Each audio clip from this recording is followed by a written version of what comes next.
Online interaction with one another has gotten to the point where websites and apps are having to remind us how to act. The neighborhood app Nextdoor has gotten a reputation for sometimes strange posts that can prompt mean and sometimes off-color responses. And there's a whole Twitter account dedicated to examples.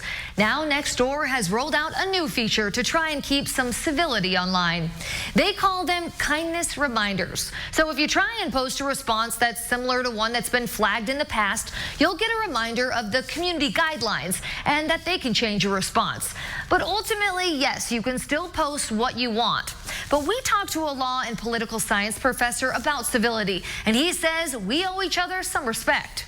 One of the problems of the age in which we're living in is that people don't necessarily share a common understanding of what counts as civil interaction. Professor Bybee says some people are strategically not civil or just plain rude in order to attract attention. You see it in politics and trolling behavior, but in the end, civility benefits everyone. Civility is kind of the lubricant that makes social interaction possible. It allows us to live in a diverse, heterogeneous society, but nonetheless coordinate our actions for common purposes. So it's important to find a way to get along with strangers. Ultimately, you have to care what the other person thinks of you to achieve civility. Well, the former singer of Blink-182 is accused of leaking UFO videos that should not have been released. Tom DeLonge founded To the Stars Academy of Arts and Science. It's a private research firm that looks into UFOs and extraterrestrial life. Now, the organization posted 3 videos with UFOs. The U.S. Navy has, for the first time, verified the authenticity of the 3 videos. The Navy says the videos show unidentified aerial phenomena and should not have been released. Well, the towns near Area 51 in the remote Nevada desert are getting ready for a possible flood of people. And we're there tomorrow on the day the Storm Area 51 event is set for.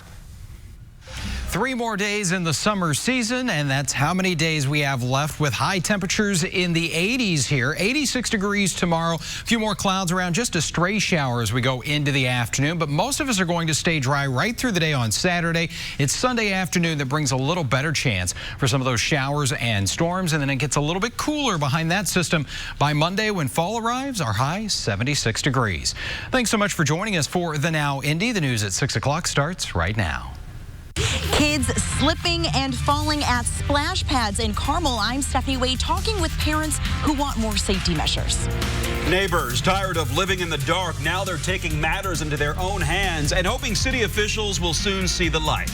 Getting results, neighbors came to RTV6 concerned over a sidewalk safety hazard. We have progress reports straight ahead. This is RTV6 News at 6, working for you. First here at 6 o'clock, Call 6 Investigates has learned the Muncie Police Department is under federal investigation. The case is related to alleged police brutality. Now, Call 6's Kara Kenny is here. Kara, what do you know now? Mark and Amanda, we know that this federal investigation has been underway since mid-2018 because Chief Joe Winkle told us about a year ago. We also know that at least one of the things that federal investigators are looking at is the video you're about to see. We first brought you this story last fall. The chief's son, Chase Winkle, and another officer were involved in a scuffle in 2018 with a suspect that was captured on body camera. That suspect, Jesse Vernon, was injured in the incident. He broke his collarbone, among other injuries. Prosecutors dropped the charges against the suspect. We sat down with the Muncie police chief a year ago about the Jesse Vernon case, and he told us then that the feds were looking at the footage, and that was why he couldn't look at it with us. That's being looked at we were requested that by the Attorney General's office, along with a couple others, and so at this point I can't really get into watching it and critiquing it, but I certainly don't have any problem answering some questions about it. Now, the chief says the feds have requested information on his son, Chase Winkle, who has recently served as the public information officer for the department. He says they've requested information on about 10 Muncie police cases, and they've been served subpoenas. No charges have been filed against any officers at this point. Mark. Our Kara Kenny for us tonight. Thank you. New at 6 from Rush County now. A special sheriff's deputy who is also a Rushville firefighter is formally charged with child exploitation. Prosecutors say 29-year-old Philip Michael Haar used a social media app to pose as a teenage girl and solicit images and videos depicting at least 2 minor victims having sex. The victims were from Mississippi and Indiana. Haar allegedly used the same app to trade child porn. Haar was also employed by the Rush County government as a courtroom security officer and dispatcher. He's accused of using a law enforcement database to conduct searches for one of his minor victims. A slippery situation. Parents beware tonight. 2 mothers in Hamilton County say their children have fallen on a slippery substance found at splash pads and parks. One even took legal action after her son got a concussion. RTV6's Stephanie Wade went to the park to check out the conditions and has the city's response tonight. A mom reached out to us saying both she and another woman's child have slipped and fallen at splash pads in Carmel Clay Parks, seriously getting injured. I can even feel how slick it is in some spots. She says she's reported this issue to the park system, but feels not enough is being done to protect children. She cried. It hurt her. Yeah. 2 moms, 2 scary situations. I just remember that hollow sound when his head hit the concrete and it bounced straight off the concrete. Both Erica Perrin's 4-year-old son and Sarah Trossel's 4-year-old daughter slipped and fell at 2 different water park splash pads in Carmel. West Park and the Monon Center Park. Especially at West Park, there are boulders around, and my concern is that a child could slip on that algae and bump their head, and that could be a lifelong injury. It was 2 years ago when Perrin's son was sent to the hospital and found out he had a concussion. When he came over and said, "I'm tired," and laid down and wanted to be covered by a towel, that was pretty frightening. She says it looked like some sort of substance was growing on the concrete and might have caused the fall. They alerted the park about what happened and filed a tort claim, which the city denied. It's to be expected that when they play, we're hopefully coming to something, especially a city-provided park, that it's going to be a safe experience for families, and you don't want other kids falling. You don't want anybody else going through that.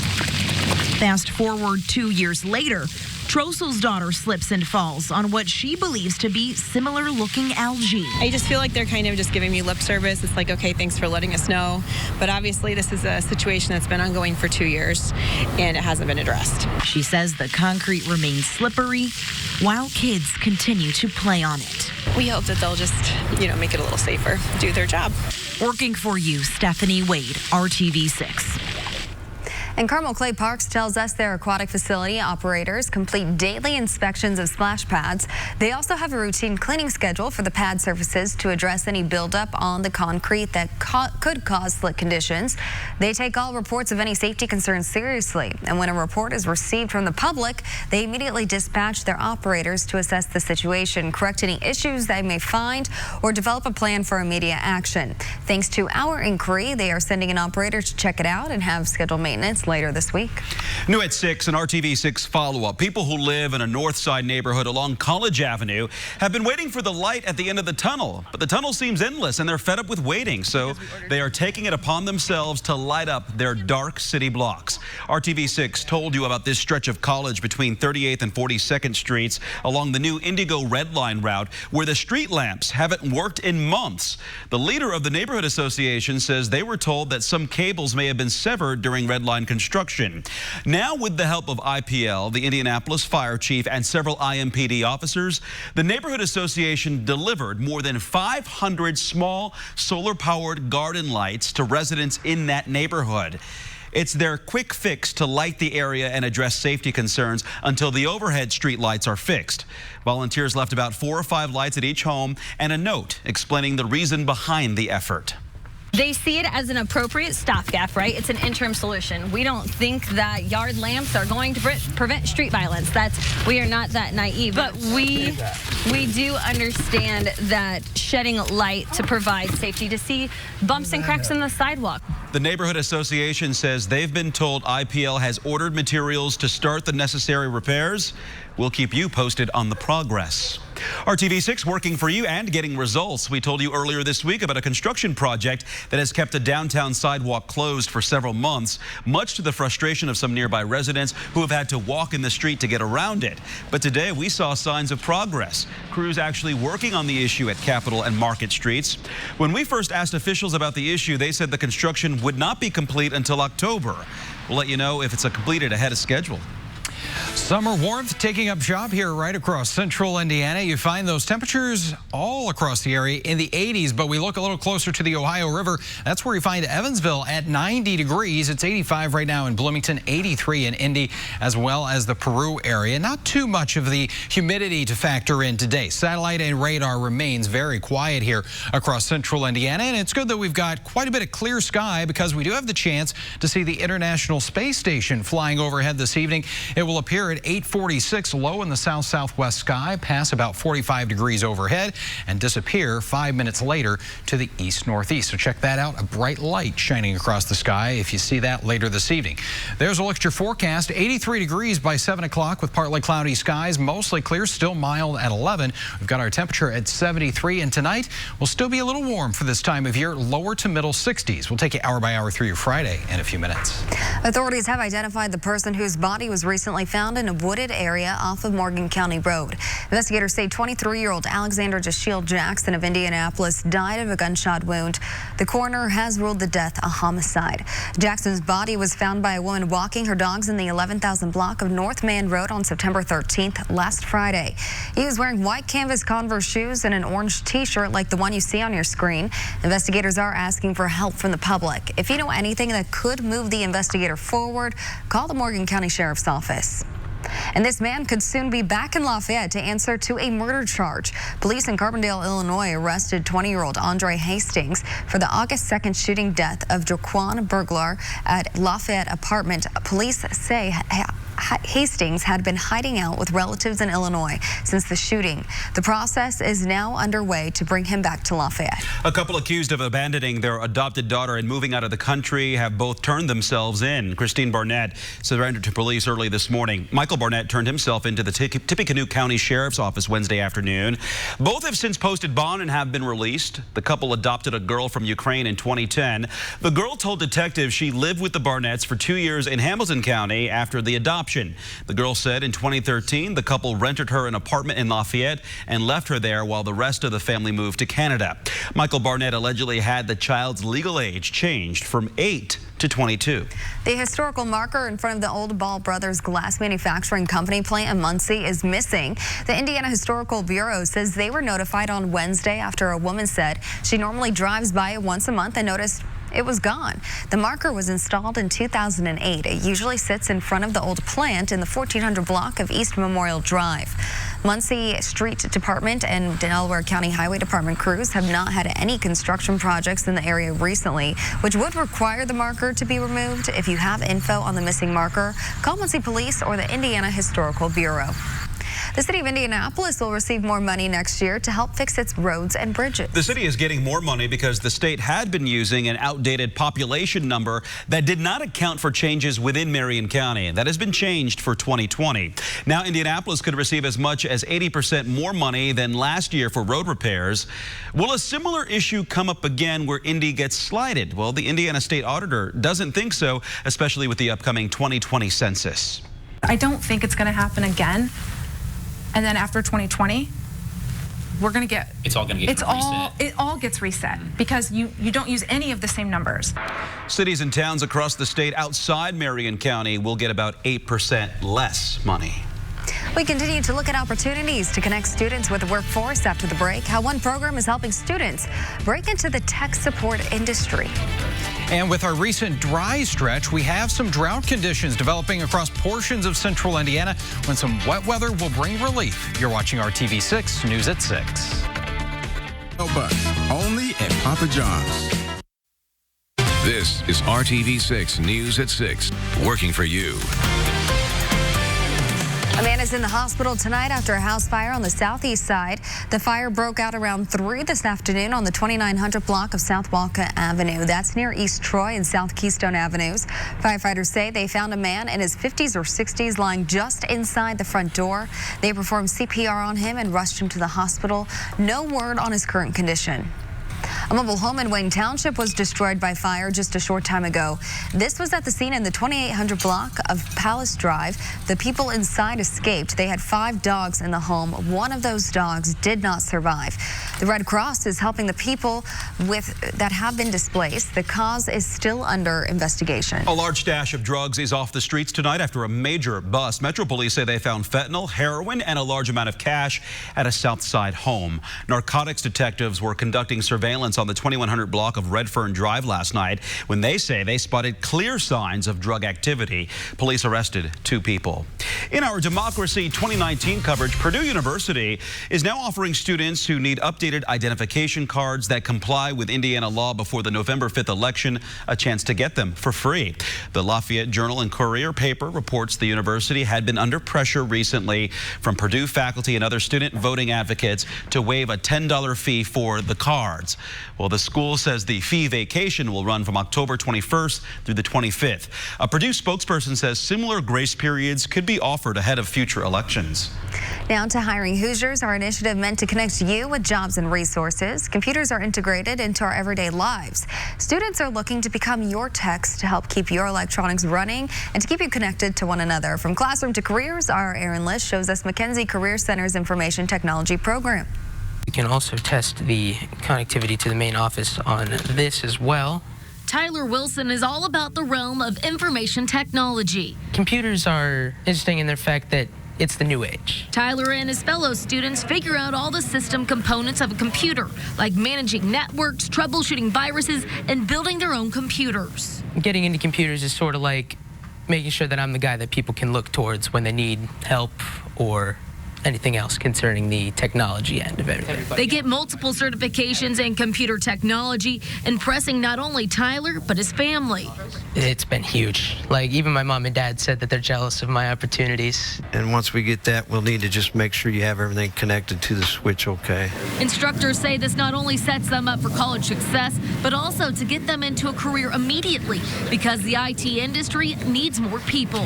We are in a deficit right now because of all the evolving of the things in technology. It's just a huge demand. Tyler plans to go into IT after graduation to make money and to enjoy the work he's doing. It's a great opportunity, and everybody needs an IT guy if they've got a computer. Working for you, Aaron Lish, RTV6. Today marks our 11th day in a row of making that temperature to 80 degrees or warmer. Looks like we got a couple more here before our pattern starts to change a little bit. Right now we sit at 83, lots of sunshine. Humidity, it's still pretty well in check at 46% with a southwest wind at 6 miles per hour. We find those numbers in the middle 80s for you in Lafayette and 84 in Columbus. Right now in Hamilton County, Fisher's at 84 degrees, and Hendricks County, Plainfield also at 84 there near the Indianapolis International Airport. Our temperatures as we go through the next few hours, well, they'll hold in the 80s through about 8 o'clock. Then once that sun sets, we'll get into the middle 70s and mostly clear to partly cloudy skies. As you head out the door in the morning, temperatures are not going to cool a whole lot tonight. Average lows in the middle 50s will be down into about the middle 60s as you head out on Friday morning with partly cloudy skies. Still a very light wind that's going to be in place. We will see a little more in the way of cloud cover. This is a check of TrueCast here as we go through your Friday morning into the early afternoon. You see a few more of those clouds filling in, trying to possibly bring up a stray shower, but I think that chance is 20% or less here as we go through our Friday afternoon and evening, so that means most of us are going to stay dry here. As we break down your Friday forecast, look at those temperatures warming already to 80 degrees for you at 1 o'clock in the afternoon, so it looks like we'll add yet another day of 80s here, getting to 83 by 4 and 5 o'clock. That afternoon high temperature 86 in Indy. A little more humidity than what we had today, so may feel a degree or two warmer. That's about it as far as the impact with humidity out there. 87 for your high in Bloomington and 84 in Peru. So the Friday football frenzy forecast in pretty great shape here. Kickoff temperatures will be in the lower 80s with partly cloudy skies. We'll see 75 by 9 o'clock. Well, let's fast forward, though, because I think Saturday is going to be dry. Sunday brings the next best chance for some rain to central Indiana that we certainly need, as we've got drought conditions developing around Lafayette, toward Logansport, and also into the Seymour area. But you notice what happens as we go through the bulk of our Sunday.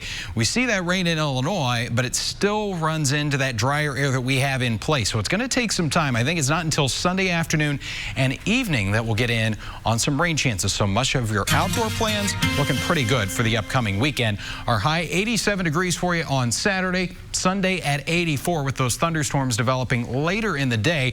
It looks like the best chance for rain will really be Sunday night into early Monday morning. Fall arrives on Monday, and that's exactly when we're going to change our weather pattern here. We'll go from the middle 80s on Sunday afternoon to 76 on Monday. Actually, a little bit on the cool side here as we go into Tuesday morning, 55. So a crisp feel in the air here, and we're going to keep those highs about where they should be here in the middle 70s as we look ahead to the middle of next week. A crisp feel will feel right on time, considering that's the first day of fall there. A little bit of summer break for us, yeah. Thanks, Kyle, for that. All right, thank you, Kyle. We have Brad Brown standing by, and it looks like we're talking Colts. We are indeed. Let's get a short look at today's practice with Week 3's game approaching. A warm one out there today, as Kyle told us. Darius Leonard remains out in concussion protocol.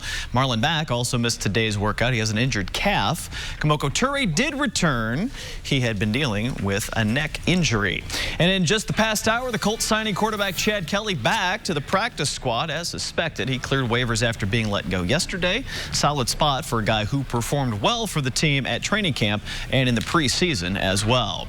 And a good evening to you on this Thursday. Things are a little different for the UIndy football team, but then again, not so much. The head coach, it's his first season, but he's been there for more than 2 decades. It's another strong 2-0 start for the Greyhounds as well, and they are getting some attention from the rest of NCAA's Division II.